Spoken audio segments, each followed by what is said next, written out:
Hello guys, welcome back to our channel. നമ്മളിന്ന് കോഴീനെ അട വിരിക്കാൻ വെക്കണത് എങ്ങനെയാണെന്നാണ് കാണിക്കാൻ പോണത്. അതിനായിട്ട് ഞങ്ങളിവിടെ ഒരു റബ്ബറിൻ്റെ കൊട്ടയിൽ അറക്കപ്പൊടി ഇട്ടിട്ടുണ്ട്. അതിൻ്റെ മുകളിലായിട്ട് തുണിയുടെ വെട്ട് കഷ്ണങ്ങൾ വെച്ച് കൊടുക്കാം.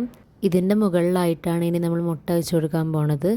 ഇങ്ങനെ വെച്ച് കൊടുക്കുന്ന സമയത്ത് കൊട്ടയിൽ എപ്പോഴും ചൂട് നിലനിൽക്കും.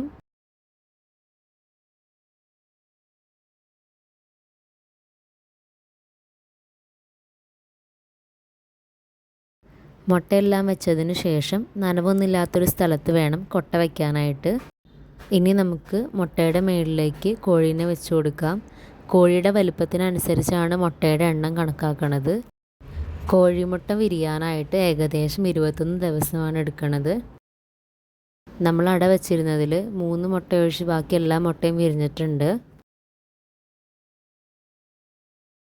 കോഴിക്കുഞ്ഞുണ്ടായതിനു ശേഷം ഏകദേശം 2 മാസക്കാലത്തോളം പൊടിയേറിയോ അല്ലെങ്കിൽ സ്റ്റാർട്ടർ എന്ന് പറയുന്ന കോഴിത്തീറ്റയാണ് കൊടുക്കുന്നത്. നല്ല രീതിയിൽ ഇടിവെട്ടുള്ള സമയത്ത് കോഴീനെ പൊരുന്തിക്കാൻ വയ്ക്കാതിരിക്കുന്നതായിരിക്കും നല്ലത്.